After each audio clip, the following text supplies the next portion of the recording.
Sup, you absolute legends. Welcome to the one and only Footy Podcast, episode 10.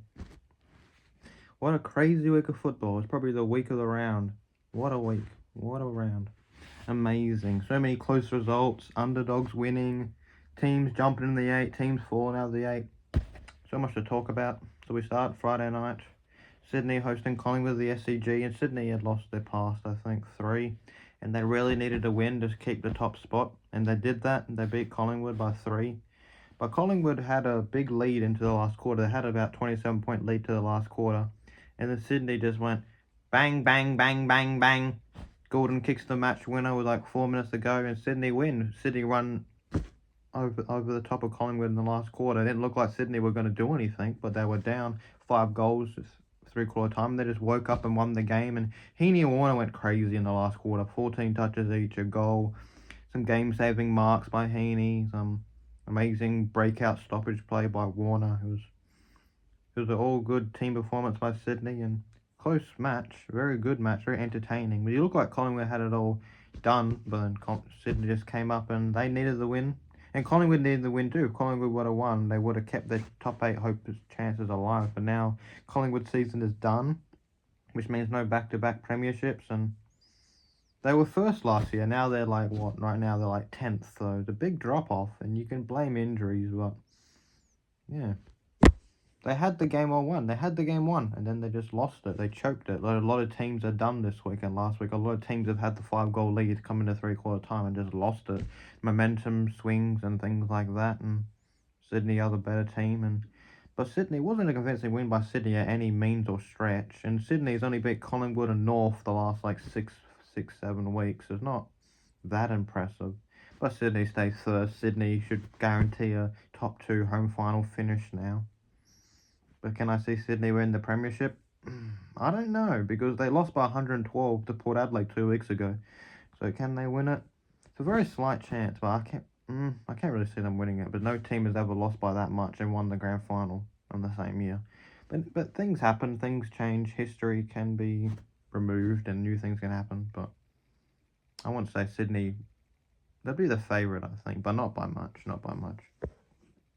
Then on Saturday, the first game, we had Brisbane hosting GWS at the Gabba, and Brisbane were the favourites, and Brisbane had won the last 9, and GWS had won the last 5, and you thought Brisbane would win, but they had a 30-point lead to, I think, quarter time. They were up by, I think, 15 3/4 time, and then GWS just mowed them down in the last quarter, and GWS ends up winning by 18.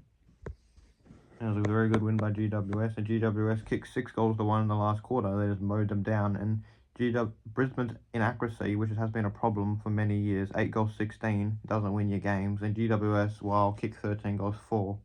So even though GWS only kicked 7 goals at 3/4 time, last quarter they kicked 6, and similar to last week against Hawthorn, they were down in the third quarter, and in the last quarter they kicked 6 or 7. So the Orange Tsunami has came in the last quarter and won them games, and now cements GWS in the top 4 as we currently speak, and Brisbane fall out the 4 just because of one loss. It was such a close, crazy season that basically if Brisbane lose to Collingwood this week but win their last game, they're not top 4, so they've got to win both games to finish top 4.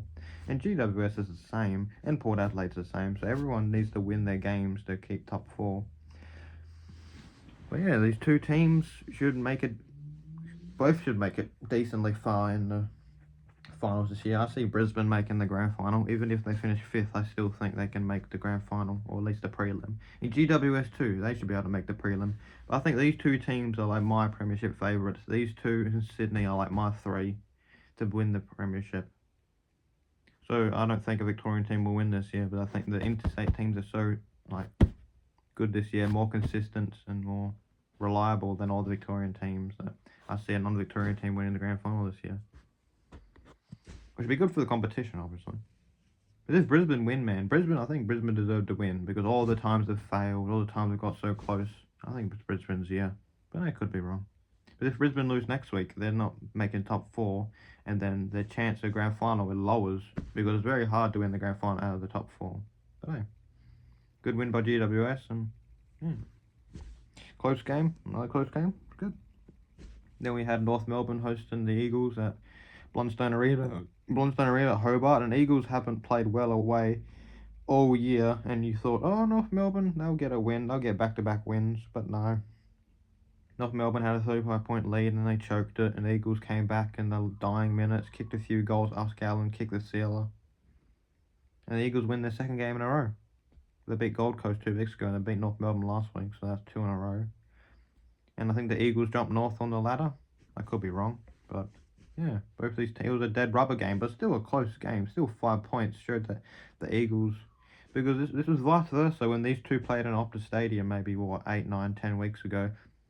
North Melbourne had the big lead and they almost coughed it up to the Eagles, but this time they did cough it up. So it shows that North Melbourne aren't good. They got them good players, but they're not good enough honestly to win games. They can beat Richmond, but they can beat the Eagles away, but they can't beat the Eagles at home. And Eagles haven't won an away game since probably last year. So it was very unexpected for the Eagles to win away, but they did it, so good on them. And so now their new coaches won, though the interim coaches won their last two.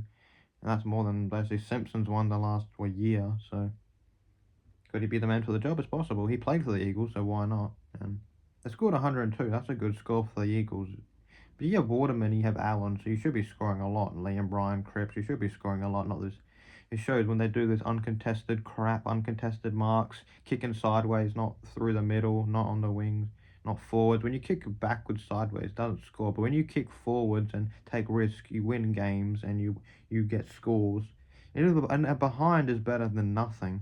So good performance by the Eagles, and yeah. What girl done to them, and their fans would be happy. They won 2 in a row, first time in quite a while they won 2 in a row. So yeah, they still got good enough players, but I don't know why they're such a bad team. But yeah, that's enough of that game. Then we had Freo hosting Geelong at Optus Stadium, and Fremantle and Geelong's top 4 aspirations were on the line in this game, and then Geelong had a laid out, I think, Sean Darcy, and then also Tracy wasn't going to play because he was injured from 2 weeks ago. And I did pick Fremantle even because of those injuries, but Geelong ended up winning by 11, and I don't know. Fremantle had the lead. It was back and forth. Geelong winning, Fremantle winning, Geelong winning, Fremantle winning. But Geelong kicked the last 2 and won the game in the last quarter. And that's it. Because in the last quarter, it was 3-1, and that's why Geelong won. Sarong kicked 3. That's crazy. Good on him. But wasn't good enough, obviously. And Geelong and Fremantle had the retro jersey. It looks cool, but obviously it wasn't good enough. And now Fremantle lost their last 2 games, and Geelong won, I think, 5 of the last 6. So Geelong in cracking form, and they're top 4 right now. And Fremantle fell to like 6th, I think, because of that loss. And if they would have won, they would have been top 4. So Fremantle lost to Geelong. They lost to Essendon the week before. So their final hopes are like quite tilting. But this week they have GWS at the GWS's home ground. So if they lose that, they're not making finals. So they got to win their last 2. And Geelong, I think the same too. They're going to win their last 2. But I think Geelong loses both. I still think they can make the 8. But I'm not sure. But Fremantle is really riding on a lot to win both games. If they win one game, they're finishing 9th, I'm pretty sure.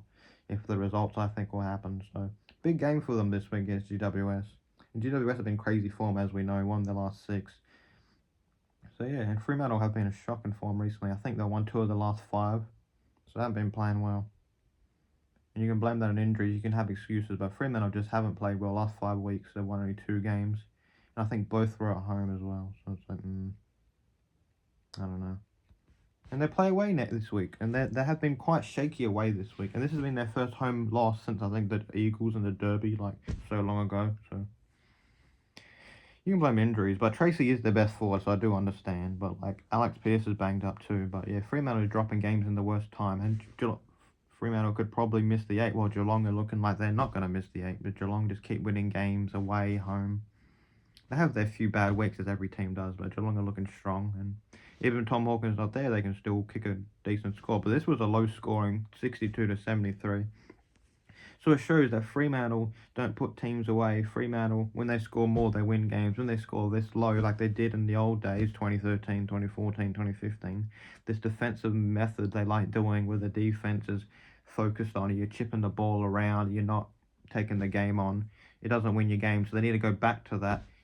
like they did. Like all those games they won, they went through like at the Derby. They went through the corridor, handball chains forward, not across, sideways, backwards. They need to get back to that, kicking the ball forward. But if they don't, they won't make finals and they won't win games, and it'll be a wasted year. And they've been in the 8 most of the year, so they deserve to make finals. But these last 2 losses have been quite bad. Small losses, yeah, but Essendon was 1 point. That's such a bad loss, and like they were leading most of that game too. They were up by 20 something, and then they just like capitulated. And then this game too, they should have won this one too. But I don't know. The season's on the line this week, and if they lose, they don't deserve to play finals if they lose, and they won't. Then we had Essendon hosting Gold Coast at Marvel Stadium, and I had picked Essendon because Gold Coast hadn't won a away game since last year. And Essendon's season was on the line. Gold Coast had nothing to play for. Essendon's top 8 aspirations were on this game. If Essendon would have won, they would have been the top 8. But they lost. They lost by 1 point. McAndrew kicked the goal after the siren. McAndrew kicked 4. So the last 2 weeks, McAndrew kicked 4 and 3. So he's kicked 7 goals the last 2 games since they've put him forward. And it's been a good move. He can play both, but he's been a very good forward for them. 7 goals in 2 weeks is very talented. And he's played only 38 games. And you've seen how long this guy's arms are. He's a great player. And the Gold Coast players stood up away for once in their life, and we know how Damien Hardwick hates Marvel Stadium, but this didn't mean nothing because Essendon are just so inconsistent that Gold Coast had a little bit of chance. I didn't think they'd do it, but they did do it, and I'm like, wow, good job. Good job, Gold Coast. You finally won a game away. But still, a wasted season for both these teams. Both these teams won't make finals, and Essendon look like they're going to make finals. They were top 2 till like round 15, and then now they're just lost. And their Fremantle loss 2 weeks ago was their first loss in a long time. First win in a long time, and then they lost again. So it's their fault they're not in the top 8. And another season just like last year where they were in the top 8 mid-year and then they fell out. They do this a lot, Essendon, and they got so much experience, so I don't get it. And it looked like Brad Scott been there 2 years, and you thought this was the year they'd make finals, win a final. I saw this disgusting take where Ben Dixon was like, they'll make prelim, they're making top 4. I thought they'd make at least top 8 in home final, 6th place, and win a final. But the few weeks they've been playing, no. And they're not in the 8, and they won't make the 8, and it's their fault, and they have no one to blame. They don't have many injuries. They just lose close games, or they lose by a lot. Like, I don't know what's wrong with this team, man. What can Essendon do next year to make finals? I don't know. They're not good enough, obviously. Stringer doesn't give you enough. Peter Wright doesn't give you enough. Langford dropped off a hill. Merritt's the only one that does anything. I don't know this team, man. Draper's good, but like Ridley's good, but like players like Jake Kelly and Dersma shouldn't be playing AFL. And Goldstein is really old, so he's probably not going around next year. So you lose him, and I don't know his team, man. Heppel will probably retire. It's possible. Dylan Shear, what do you do with him? Do you trade him? Gresham hasn't played good enough this year. Hopefully he improves next year. Just a lot of... Sometimes Nick Hine, they don't play him where they should be. But sometimes he doesn't give effort and just, I don't know. What can you say about Essendon? But you look at the disposal numbers. Nick Martin and Merritt are the only 2 that have been quite consistent this year. Parrish too, when he's been playing. Redmond has been decent, but some of these guys, like Laverde, he's not that good of a backman, and like Gresham touched the ball 5 times. It's not good, and like, yeah, I'm saying like Langford, Stringer kicked 1 goal 3, and Langford didn't even score. And then like the guy that kicked the most goals for you in that game was Nate Caddy, and he's a young man, and like I don't know, not a good performance by Essendon whatsoever. Like I know they only lost by 1, but their top players besides Merritt and Martin didn't show up whatsoever. And how Merritt's back's hurting because he carries the team so much. While Gold Coast, you had Anderson and Rao, both at 25 plus, Closey, Flanders, Graham Weller, all getting the ball and sharing the load. And while Essendon is just like, I don't know, a lot of their midfielders get the ball a lot, but doesn't mean they'll win. And they're not damaging. So yeah, what can you say about Essendon? Who knows when Gold Coast will ever make finals? Who knows? Sorry about that. God. But yeah, another wasted year for both these teams. And Essendon, 20 years and no finals win. When are they going to change? Gold Coast, 14 years and no actually making the finals. Is this ever going to change? Both these teams are so irrelevant, it's crazy. Like, I don't know. They both have good players, but just not good enough to make the 8, obviously. But Essendon made the 8 3 years ago, and they obviously got kicked out in the first round. But they haven't won a final since '04, so it's like, I don't know. I don't know with Essendon, man. How much? Like, they've had some good players in the past 20 years, but they still haven't done nothing with it, so I don't know. What more can they get? What more players can they get that helps them? I don't know. Like, are they going to trade people? Are they going to draft better? I don't know. I don't know. This club's so like inconsistent and irrelevant. It's crazy. They do this every year.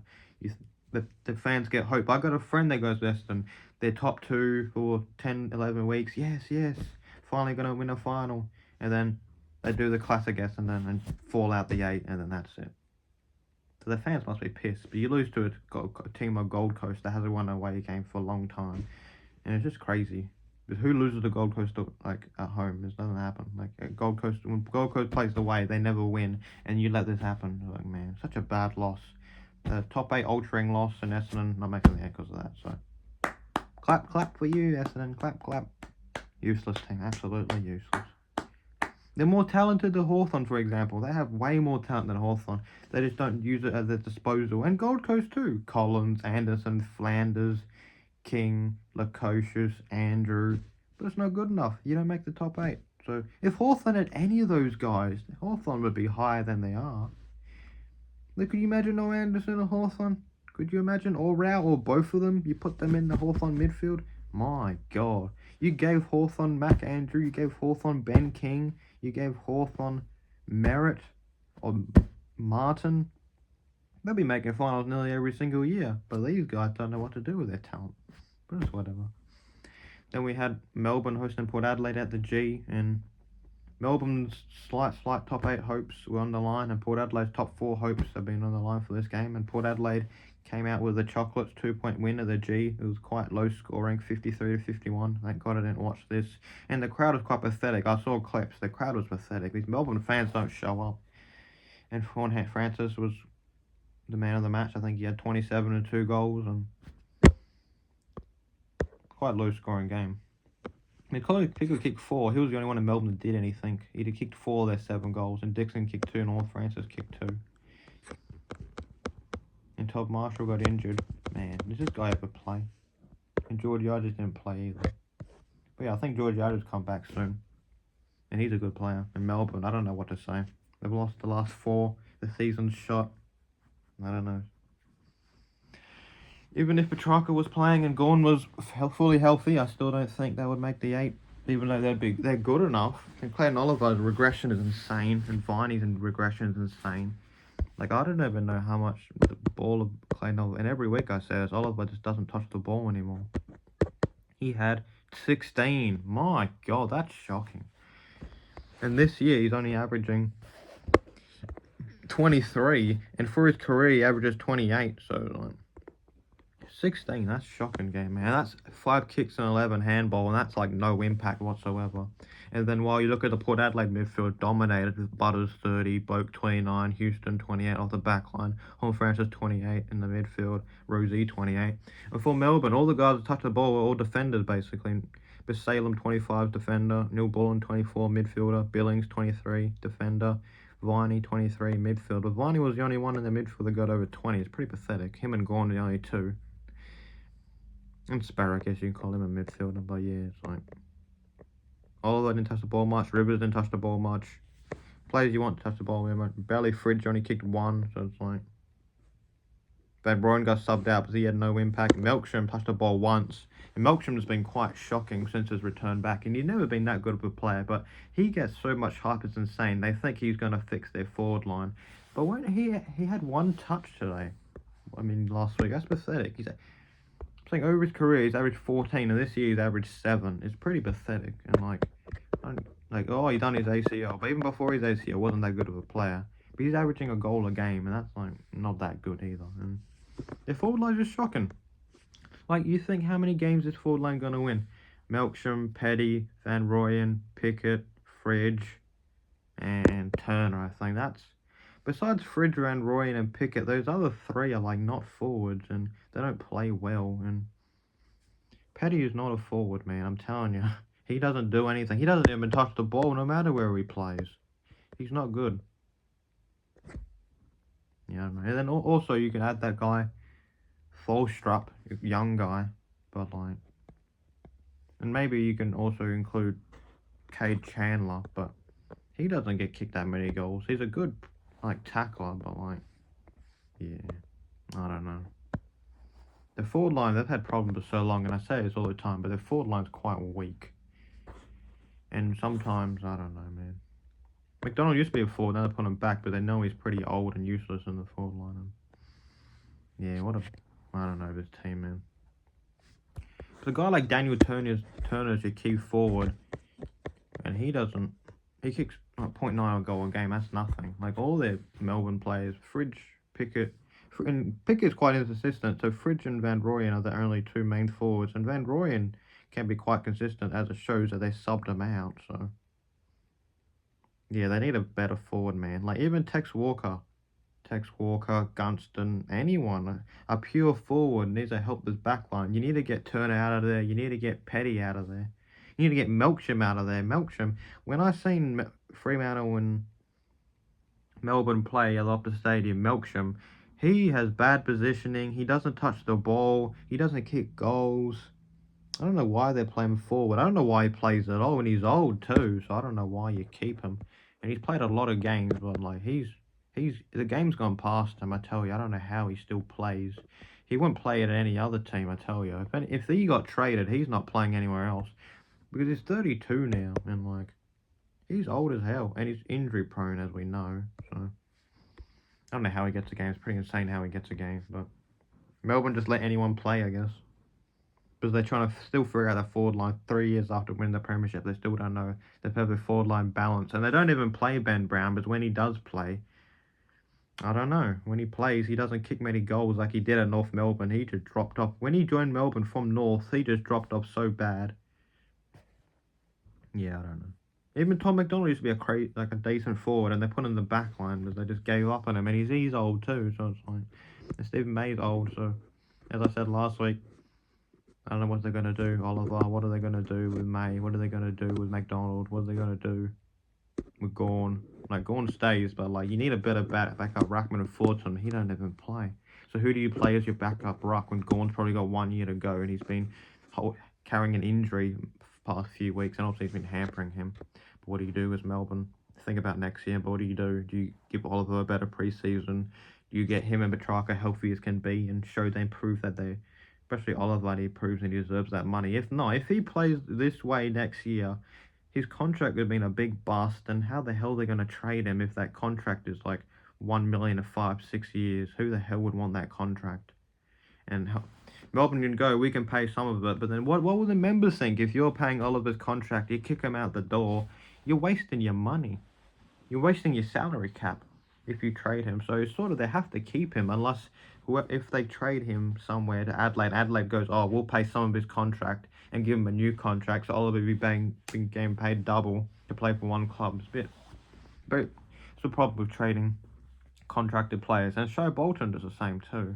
So, but we talk about that very soon. Then on Sunday we had Carlton hosting Hawthorn. This was I think 8th versus 10th, and this was like a mini elimination final. 84,000, big crowd on hand. Carlton were the favourites, and I expected Carlton to win. And Carlton have been playing bad recently. They've been losing games, like losing 3 of the last 4, and they lost to Collingwood by less than a goal the week before, so I thought they'd respond. And Hawthorn too, they lost by less than a goal and choked a bad lead at GWS. So in my mind, I knew they would sort of respond, but I didn't think they'd beat Carlton, the quality of Carlton. And there'd been murmurings of Kerner not playing, but he did end up playing. But then he ended up aggravating that ankle injury that he had been in doubt with. And then he was out the game probably in the second quarter. And they had a lot of injuries, and you can blame injuries or not, but Hawthorn still kicked their ass by 74 points, and Hawthorn just had their way, and Kalshajir kicked his 3, Gunston kicked his 3, I think Ginnivan had 2, Bruce had 2, Watson had his 1 or 2.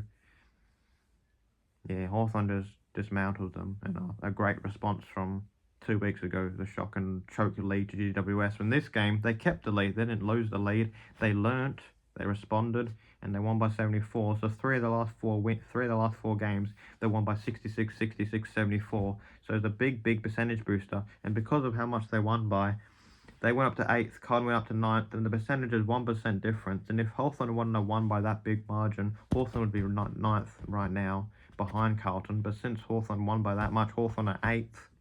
And they're in the 8th for the first time in 4 years.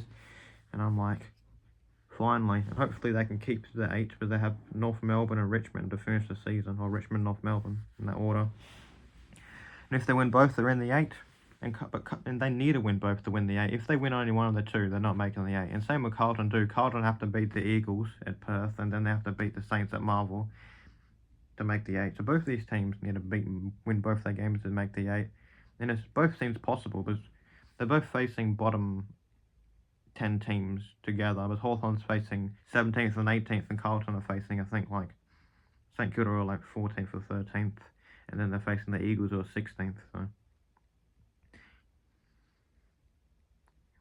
If both these teams lose this week, their season's done. And Carlton has been a huge fall off from second place, top 4, to now 9th. They fell out the 8, but they've been losing so many games, and their form of recent has been bad. And I didn't think they'd lose 3 in a row, but they did. And the last win they had was against North Melbourne, so it's like, man, come on. Because round 20 they lost to Port, 21 lost to Collingwood, 22 lost to Hawthorn. And this was their biggest loss since under Voss, and their biggest loss in a while. Now, I thought Carlton would respond, but that was a prelim team last year, finishing 5th, a prelim team. And they were certain to finish top 4 not that long ago. But the way this season has ended for them, Essendon and Collingwood, they all just dropped out, and Carlton's season is like nearly dead. And while Hawthorn's the other side of it, they got 2 very easy games where they should win. And Carlton too, though, but Carlton mess up, man. Imagine if they lose to the Eagles, Kerner probably doesn't play, Martin probably doesn't play. They had like 4 injuries, and 3 guys that had injuries, but they're playing with injuries, and they played out the game. So that, can you imagine 7 guys out for next week, or this week against Eagles? That'd be insane. Imagine losing Kerner. And Kerner is down in the Coleman. He's down by like 4 or 5 goals. So if Kerner doesn't play this week, Jesse Hogan wins the Coleman. And that'd be crazy to think after the big lead he had in the Coleman. But his form in recent weeks has been quite bad. And there's such expectations on his shoulders. It's like him, Cripps, and Walsh, and Mackay, and De Koning are the 5 that they got to rely on. And De Koning's injured now. Kerno's injured now. So you got 3 left. You got Cripps, Walsh, and Mackay you got to rely on. And they kicked 38 points. So, like, you can blame rotation, you can blame injuries. But that is shocking, man. And they conceded 112. It's probably the biggest score they conceded in quite a while. And like, they conceded 16 goals, man. It's crazy. And at quarter time was 3 goals to 3. And then after that, Carlton kicked only 2 goals after quarter time, while Hawthorn kicked 13. So it's like, man, I don't know what to say. Hawthorn, great team performance. But Deer kicked 3, Gunston 3, Weddle 3, Ginnivan 2, Bruce 2, Chol 1, Meek 1, Morrison 1, Sicily 1. So. Even performance for them again, and D'Ambrosi had 31 off the win, Sicily had 30, Moore 29, Impey 25, McDonald 25, Nash 25, Werple 25, Scrimshaw 24, Newcomb 23, Mackenzie 22, Eamon 21, Morrison 20. So a lot of guys touched the ball quite a lot.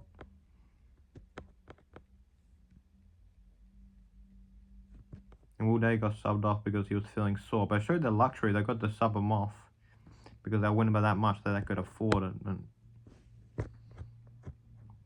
good on Hawthorn. Great win, Hawthorn. Looks like they're going to make the 8 now. It's an amazing turnaround from 05. I can't believe it, really. They started 05, and now they're 12 and 9. So they won 12 of their last 16 games. They're in the best form of the comp, basically, behind Brisbane. Man. And the Dogs, I guess, too. But yeah, Hawthorn, 8th place right now. Thank you, Essendon, for losing. And they beat Carlton by that much, so they got their spot. So thank you, Essendon. But if Essendon would have won, Hawthorn would have been 9th right now. So thank you, Essendon. Thank you. And then we had Richmond hosting St Kilda at Marvel Stadium. And as expected happened, Richmond lost to St Kilda by 48. And St Kilda have been playing decent last few weeks. They've been winning. They've won a lot more games in the back half than the start of the year. It's good for them, I guess, but like gives them hope for next year. But Marshall kicked 3, Membry kicked 3, Butler kicked 2, Sharman kicked 2. And for Richmond, Bolton kicked 2, Russ Smith kicked 2, and Jacob Bauer kicked 2. But yeah, it's Richmond kicking 7 goals. That's not a good performance, man. And for the midfield, Rioli had 36 off the back line. And Sinclair 29. In the midfield, Hopper had 28. Turner 25. I'm saying none of the really St Kilda midfield touched it that much. But they need to, but they whopped them 15 goals to 7. 8-goal win. And I think from that win, St Kilda are 14th. Yeah, 14th. It was after the last 3 weeks, St Kilda. St Kilda won 3 of the last 5, and they got Geelong this week. And could you imagine they beat Geelong this week? Unlikely, probably. But it is at Marvel, I'm pretty sure. So if they can beat Geelong this week, that would dent Geelong's top 2 aspirations, top 4. But I don't see it happening. But St Kilda have been beating a lot of people recently. So, and then the next game as well, Adelaide hosted Western Bulldogs at the Adelaide Oval, and you thought Western Bulldogs need to win this. They've been playing pretty well recently, and the top 4's on the line for them, but they just didn't show up, and they lost by 40 points nearly. And Adelaide had no right to win this because there's nothing on the line for Adelaide, and they just beat them. And Adelaide, as St Kilda, as I said, St Kilda, they're bottom team, but they've been winning, I think, 2 or 3 of the last 5, and yeah. Adelaide only lost to Geelong by a little bit, so they've been in better form. But then Hawthorn smoked them 3 weeks ago, but they played pretty well. They beat Essendon, they nearly beat Geelong, and then here the Dogs, they killed them. And Western Bulldogs. I don't know about Western Bulldogs. Like, I know it's at Adelaide Oval, but Hawthorn destroyed Adelaide, the Adelaide Oval, so I don't really... But Western Bulldogs, when they played Port at Adelaide Oval, was not a good showing either, so maybe Western Bulldogs just can't play at Adelaide Oval. But they did in the 2021 prelim. But Fogarty kicked 5, Ben Keys kicked 3, Rochelle 2, Daniel Curtin 2, Philpop 2. And that's even Walker getting injured, and they still did all that. And Bonapelli kicked 2, Darcy kicked 1 goal, 5. That's not good. Hugo Hagen kicked 1, Norton 1 behind and injured. So I don't know what happened to Western Bulldogs. And they kicked 9 goals, 18 as well. That doesn't help you ever winning when you can't kick straight. Well for Adelaide is 17 goals 9 to 9 goals 18. That's pretty. Western Bulldogs with a non-straight kicking costs games, and that basically cost the Western Bulldogs a top 8 or top 4. So now Western Bulldogs have to win both their games. I think it's North and GWS, both at home for them. If they lose one of those games, they don't make the 8, I'm pretty sure. So it's like, they would have won this, they could have won only one of their last 2, and they would have made the 8. But since they lost this game, on Hawthorn appreciates that too. But their percentage is still very good, and that's the only reason Hawthorn is below them in Western Bulldogs. And yeah. Thank you for listening. Peace.